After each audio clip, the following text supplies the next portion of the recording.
If you've ever wondered why the Academy seems to be so far out of lockstep with the average public when it comes to what is and isn't the best movies of the year, this should go ahead and give you a very important insight as to why there is such a gigantic disconnect. It kind of seemed, based on the nominees and especially when it came to the winners, it's almost like it's a popularity contest, okay? For me, the most stark example is 2002 with The Two Towers losing out to Best Picture to stupid Chicago. I mean, the film that has the greatest siege battle and arguably the best battle of all time in it ends up losing to a musical that nobody references at all whatsoever. How The Lord of the Rings as a franchise, okay, those three seminal films only got one nomination for acting. It's almost like there was a bias there, because I can point to several different performances. The fact that Sean Astin didn't even get a look in for a supporting actor at all whatsoever is just something that boils my blood to this very day. And how Ian McKellen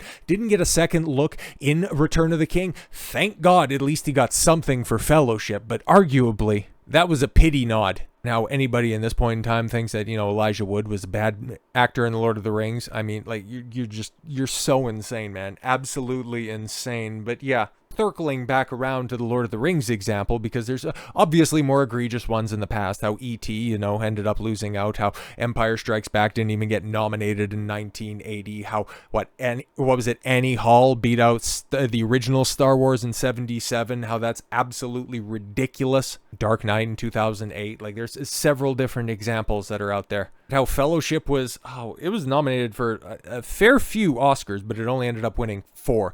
Two Towers ended up winning 2 technical Oscars, which is just it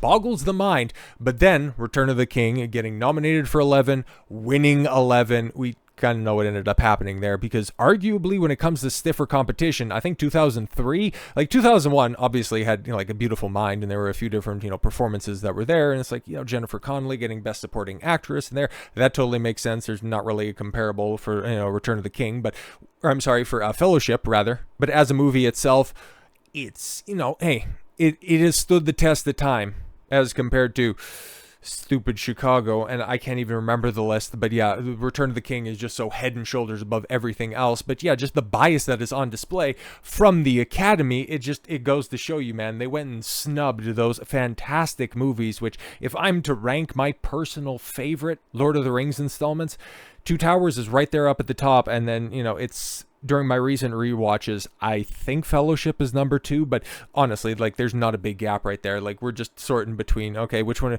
of your 10s would you like to take to bed tonight? Okay, would you like the blonde? Would you like the brunette? Or would you like the redhead? You just go ahead and take your choice. They're all stunning. They're all amazing. And they're all seminal works. It's just probably the brunette's a little bit taller. The redhead has amazing Two Towers, and then the blonde is a cute one, and her middle name is Lurtz. That was something that really, being 11, 12, and 13 years old. Actually, no, because those would have been happening at the beginning of the year. No, that ends up making sense. In my preteen years, I already knew that there was something funny with the Oscars, okay? And then when Crash ends up getting nominated, Traffic ends up taking home Best Picture, it's like, bro, what the fuck is going on here? Something's funky with this industry. And after a while, and probably by the end of the decade, I don't even remember the last time I sat down and watched the Oscars, okay? It wasn't any more recent Oscars and award shows, they have become woke. No, they were just unwatchable for years beforehand. It's like, oh cool, yeah, just watch a bunch of people and a bunch of movies that I don't know, I don't recognize. It's like, yeah, I kind of like some of you, but I haven't watched any of your movies, and the ones that I do watch, I'm always just completely and totally disinterested in. So why is there such a disconnect between the public and the nominated class of films? Well, that's because it legitimately is a popularity contest, and it has nothing to do with what they're being nominated for. Oscar's new rule requiring voters to watch all of the nominees, I beg your pardon, could reshape awards campaigning, but Academy members already found loopholes. What? Okay, so you're telling me right there. Okay, and this article is going to go ahead and illustrate even further than that. The people that were voting at the Oscars weren't required to watch all of the films that they're voting on. holy shit. It's like whenever I talk about something in pop culture, whether it be a video game, a television show, or a movie or something like that, I come out and honestly tell you, this is not a review. I'm just talking about the plot points. Here's a couple of clips that I've seen. You know, these are the box office numbers. Here are the comparables. That's what I like to do. I'm a numbers guy. I like to go ahead and provide you with the data, and we can go ahead and laugh at the failures of whatever studio we're discussing right now. I do not say that this is a review, and I'm not just going to bullshit you from some secondhand information.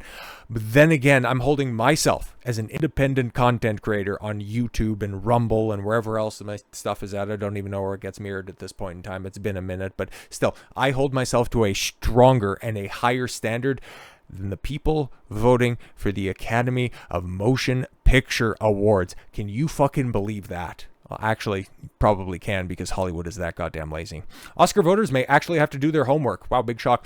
That's because the Academy has implemented a new rule, and I can't believe it's a new rule, requiring members to watch every film in a category in order to vote, and to fill out forms verifying when and where they viewed it. Holy shit, man. Like, this is a new rule, meaning everything that came before this, okay, every single previous Oscar winner has to come with an asterisk.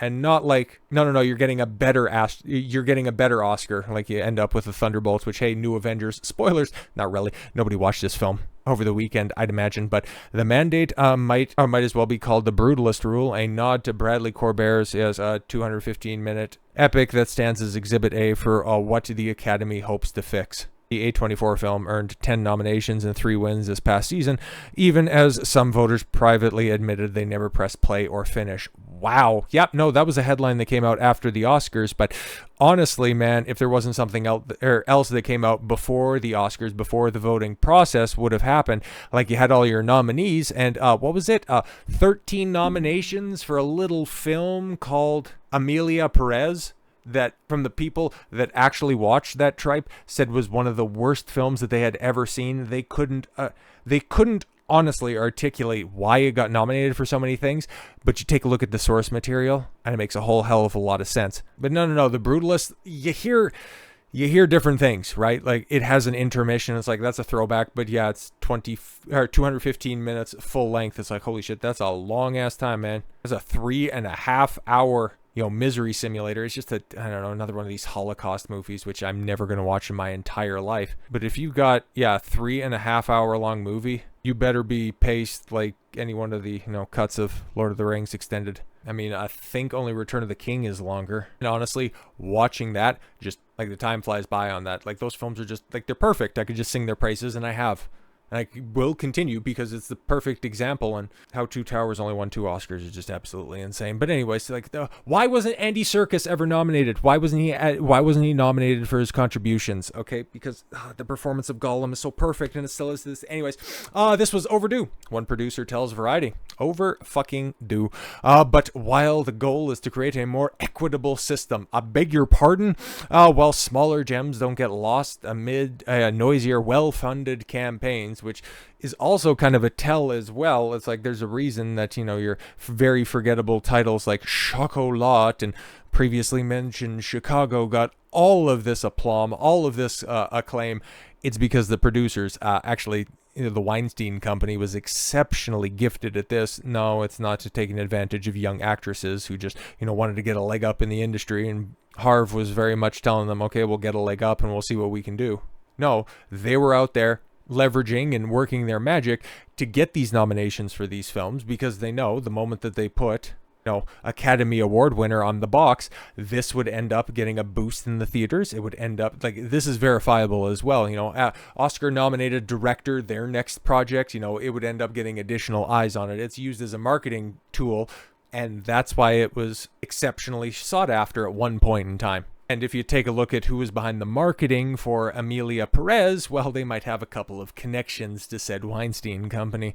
Makes a lot of sense now, doesn't it? Academy sources say the reception from members has been overwhelmingly positive, and that many had requested the change for years. Historically, watching every nominated title was recommended, not required. Holy shit, man. See, this is not just a new thing. This is not just a bunch of new age lazy. It's like, oh, those millennials and those Gen Z, they're just lazy. No. This has been going on forever. Members often leaned on buzz, publicists, friends, and family to fill in the gaps. One executive of the Academy's marketing branch recalls times in the 80s and 90s. See, asterisks for every win, full stop. Even for all 11 of Return of the King. But honestly, just measure them up against anybody else that's out there, and you just go ahead and say that that's an ill-gotten win. Anyways, when their boss handed over a blank Oscar ballot and said, "You've seen more than me, fill this out." Holy shit. It wasn't uncommon. Ballots were mailed and sometimes completed by assistants or even voters' adult children. He had never even heard of half of the movies, but he voted anyway, one executive says, recalling observing studio heads during Hollywood's golden age, the analog era, which are along with DVD mailers faded.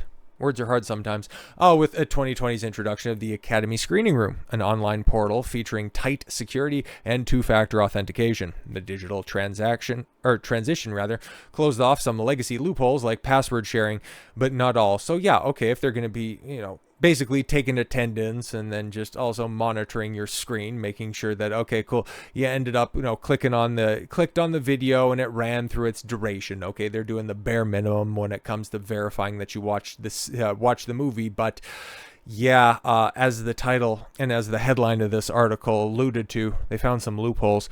Today, some members, particularly in the executive and marketing and PR branches, simply press play on the Academy app and satisfy the system's viewing requirements. Oh, so they're outsourcing this, getting people to log on to accounts and then just shadow watch this stuff, muting a tab or just, putting it on a out of use device. Fantastic. The app only needs to see that you've watched it. It doesn't know if you're sitting there. Another member admits they hit play before leaving the house to go to work. Holy shit. Votes many acknowledge, are often driven by professional allegiance. You think I'm voting against my own campaign? One executive laughs. I'm voting for my stuff. Man, it's almost as corrupt as the Baseball Writers of America Hall of Fame voters. Like, holy shit, man. The fact that you can look at Ichiro Suzuki and not think that that guy's a Hall of Famer, okay, yeah, he doesn't have a World Series, but you take a look at the rest of his accolades, and that's one thing, man. Like, the fact that there's, a 10-year ballot, and then you got the senior circuit or the, Veterans Committee or some shit like that for people that end up slipping through the cracks. If there's a name that appears on your ballot, I don't give a shit. If you want to go ahead and tier Hall of Fames where, that guy's a first ballot Hall of Famer, no, he can wait for a minute. If you're a Hall of Famer, if the numbers are there, you've been out of the game for 5 years, they speak for themselves. I mean, when Albert Pujols comes up for nomination, what is it? Oh, geez, next year or the year after, if he's not the first position player to receive a unanimous nomination, that just goes to show you that entire system is rigged. But yeah, Ichiro missing out on unanimous induction, and the only person which, if you're going to go ahead and hold out on that accolade for anybody, okay, you don't give it to Willie Mays, you don't give it to Ken Griffey Jr., you don't give it to Nolan Ryan, you don't give it to Randy Johnson, you give it to Mariano Rivera. I mean, obviously the greatest closer in baseball history. I think that you'd be hard-pressed to argue a better case for anybody, but he's a closer. Like, he came in, I think you can count on one hand the amount of two-inning performances that he ever had, let alone a double-digit batters faced. Not saying that he isn't a Hall of Famer, and yeah, if I had my way, the moment that you see somebody is like, yep, no, his career ends up, meeting whatever my metric is. The fact that you want to do this whole tiered, oh no, he's a third ballot, he's a fifth ballot, he can wait until his 7th year of eligibility. That is bullshit. And you know what, if you want to do that type of stuff, make all of your voters public. Same thing should go for the Academy. Like, if you're going to vote on something that you haven't watched, but because it's from a studio that you have a good relationship with, I don't want your opinion on actually anything. If we're going to keep it a buck, because you're talking about something that you don't know or understand. See it a lot in other forms of entertainment. Final Fantasy VII Rebirth, how everybody talks about it, the enlightened class that are out there of how Square Enix is woke. It's a straight remake of the original, which now the people that are out there saying shit like that are just seal clapping at Bethesda releasing the Oblivion remake, which is a straight 1-to-1 remake. That's what we wanted. But you can go ahead and buy a cheap ass copy of Final Fantasy VII from '97 and mod it to your heart's content and get the remake or the remaster that you've always desired. It's so interesting to see people talk out their ass online, but then to see it enshrined in something that was once respected like the Oscars, I mean, this is why nobody has trust really in anything. Methods designed to get voters to engage aren't new. The Academy already implemented a similar measure for international feature voting, requiring members to view a designated group of about a dozen films during a nomination phase. That system has its own loopholes, from speed-watching films at 1.5. As somebody who is a very experienced 1.5, obviously, I've bumped up to like 2.5 thanks to the premium features on YouTube. Shout out to that. Okay, you know, I really do like it, but only, okay, like I'll probably watch something at 1.5 speed and get 90% of the context. But if you're voting on something, especially if you're going to be voting on something like a score or screenplay, I mean, you're going to get borked cinematography if it's anything manipulated at all. So you might be able to tell somebody's performance. Okay, you can parse out some micro expressions, but yeah, if they're only micro and they're not just, you know, trying to act for people in row Z, like if you're, you know, trying to nominate a Hulk Hogan picture, all of that shit as presented, as filmed, is going to be pretty important. Yeah, it gets into the minutia and the rest of this article, but those are the big takeaways, where the judges weren't watching the content of the performance that they were voting on. They were cheating even when they had the opportunity to, and if you had any faith left in Hollywood, it should probably be speed run on 1.5 speed, so you could just go ahead and get to the end point where the rest of us are at. So with all that said, thank you all very much for the gift of your time. I've been Don Consuelo. I want you to follow your gut and get after it. Take care, everyone.